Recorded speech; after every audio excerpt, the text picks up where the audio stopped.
time what it was.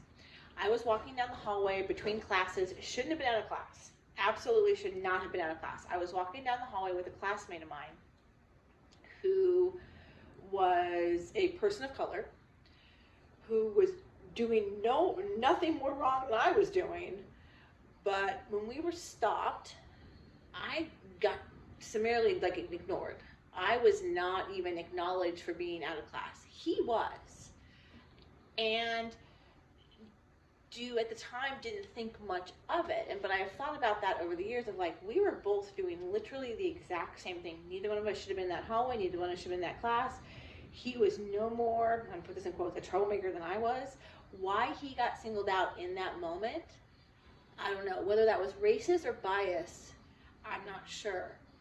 But I think it's those kind of moments that we see a lot of. And I don't think that teacher that stopped us was a racist. Do I think that teacher that stopped us probably had some bias? And this is 20 years ago, so let me put that in context a little bit. Oh my God, I'm old. But, and it's, to the point of, I just made my coworker whose husband is a judge in Marion County. He's a Hispanic individual, but because he was carrying groceries, and people have a stereotype of farm workers being Hispanic individuals, thinks it's okay to make a comment about him being comfortable carrying groceries again, like when he was on the farm. Those are the kind of things that exist, and we need to make sure that they don't exist. But the person who said that I don't believe is a racist. Insensitive, yeah. Perpetuating a stereotype, yeah. I think that's where we need to take that opportunity and be a little uncomfortable and say, that's not okay. Right. And that's really what it comes down to, yeah, right? It's uncomfortable. It's an uncomfortable conversation. And it's hard. And I think the challenge we live in now is that racism is this combination of bias and power, right?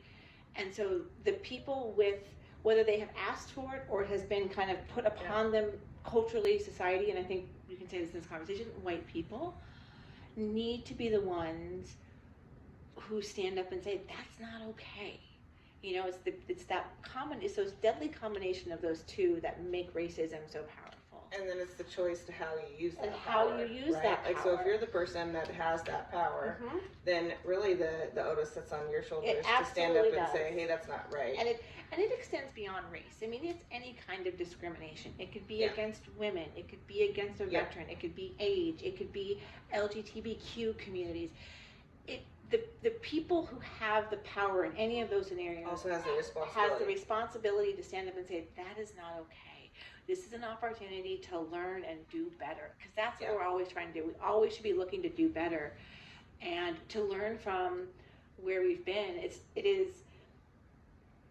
We have to look back and say, we don't think of ourselves as racist.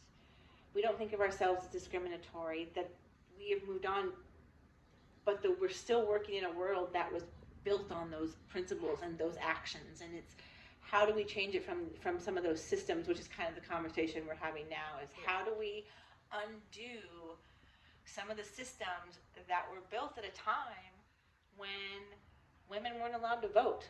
Women weren't given equal rights. People of color weren't given equal rights. I mean, they were less than people, and so we just have to recognize that was kind of underlying some of those decisions, and that's why people struggle now, and we're in this constant kind of struggle of these systemic questions about whether it be the police, whether it be the courts, whether it be pick your legal policy area, to say that is what we're struggling with. And unfortunately, like so many things, it's uncomfortable. It's an uncomfortable thing to talk about, but we gotta be uncomfortable, and we gotta get uncomfortable for a minute if we want to see difference. We can't be afraid of having conversations about race. We can't be afraid of having these conversations about discrimination, because that's how we actually make change. You're right and I'm wrong, because that's not the question. It's about me listening to you and you listening to me, and me understanding where you're coming from, as well as you understanding where I'm coming from, and what experiences have shaped my responses and have shaped and will shape my responses to you. In the same way, it's my responsibility to listen to you and understand where you're coming from and why you have and respond to things a certain way, because your experiences have shaped that. And it's in those meetings that is where actually change can come from. It's no different than any other controversial topic, right? Pick your controversial topic. Pick your controversial topic. Absolutely. And it makes a big difference if your conversation does get you in a position of being uncomfortable, because that is the only way that you can actually air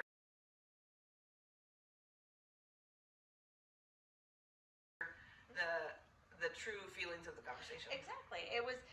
It's interesting. We were having a training at work. I normally don't do these kind of trainings, they drive me nuts. But this was really interesting about working in the gray. And this question about like neutrality came up, and how do we be neutral?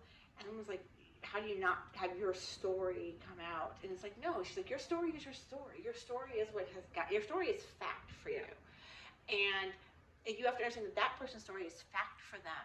And we have to figure out that you don't have to hide those facts from each other. You don't have to hide your story. Your story is your truth. And it's not one or the other. It's not one or the other. It is absolutely not. And they're not wrong for having their story be their responses to the questions of and how they govern and how they respond to things around them. Any more than I'm wrong for having my story be what guides my response to questions. It is understanding that they're not wrong and I'm not wrong. We're both right in our responses. But also acknowledging that your story is a past piece of you, and you can use that to make judgments on moving forward, but not necessarily use it to say, this is how we've always done it, or this is how I've always done it. You actually use it to analyze your movements forward. To inform how you move forward. And also, it's that opportunity to connect with the person who you're talking to, who may be very different from you. Because the reality is that while your experiences are different, you have probably more in common than you have not in common. And if we can stop for a second and see those things, that we actually all have more in common than we do not have in common, that makes it easier to move forward. If we stop focusing on what our differences are and focusing on what we share, it will allow us to like move through those differences and be like, it's okay to be different. And like that's how you actually stop that, like the conversation from getting places that it shouldn't. Is you say, well, this is how we move forward. These are the things this is the actions, or this is what I can do to move the needle. Because everybody plays a part in that undoing of certain biases if they exist. There absolutely. But are there people who are be polite, who dislike somebody entirely because of who they are? Absolutely. Are there people out there even who have power and dislike somebody because of who they are? Absolutely.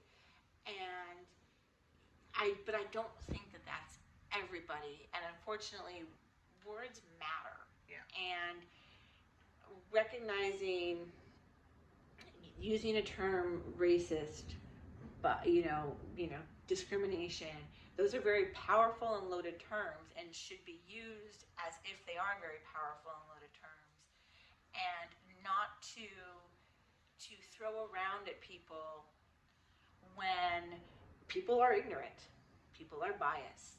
And what we have to recognize is those are things that can be corrected. And not putting all of those in the same bucket. Exactly. I think that's important too, because yes, you have this pocket of people over here that are racist, but you have a large pocket of people, just like you're saying, are biased, and then there's a pocket of people that are not educated and say things that they don't realize are a problem. Correct. And I think if you conglomerate the pocket of people that are ignorant or just don't know with the pocket of people that are biased and should know better and have the ability to change, and then I actually think that you move those folks in the right general direction, and it starts watering down the folks over here that are actually truly racist. Exactly. And I think with bias and discrimination and ignorance, there's possibility, and there's possibility for change, and there's hope for change, and there's possibility. It's not about. It's about understanding each other, and that separating racist from bias and people who and I'm not by any means absolving anybody of their biases in the sense of like I think we all have them, and frankly in some cases there's nothing wrong with being biased as long as you acknowledge you have it and where does it come from and why it's there, and then have a conversation about that, and then figure out what is grounded in fact and what is grounded in perception and what is grounded in, and that comes out of, you know, if you had a negative experience with somebody and you attribute that negative experience and you kind of extrapolate that and say, well, all of these people, and I hate to, and I say it for those quotes, these people are that way. No, let's take it a step back. That person is that way. That person is not a good person or not a nice person. Because of the person that they are, not because of all these other things. But it's hard not to, you know, we are inclined to do that because we make these categorical, generalizations about people. It happens to women, it happens to people of color, it happens to, any person. Sorry to all the white men out there, that are not white men. And I think, Adam will hear me say this a lot. And this is from where I think discrimination I experience is not from a race, it's from, you still see those slights against you as a woman. And, who you understand them. I hate to use a overused term, but I think it's like the microaggressions.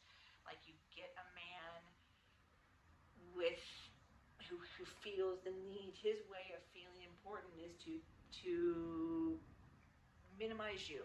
Sometimes it doesn't just come from men, though. It doesn't always, but sometimes it comes from other women. It does come from other women, and I think it's born out of a different thing, though. Yeah, maybe from another woman. But I said it. As I've said to Adam, I said I'm used to it, and I shouldn't be used to it. But I also recognize it. And just because we're used to it and can ignore it doesn't mean everybody does and should. And I said it's just, and I say, and you build a level of tolerance for it, and you try to pick your battles in it.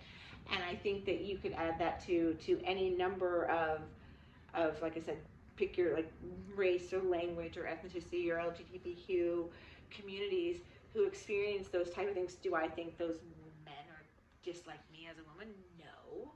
But do I think that their way of through making a way through the situation is to make me small?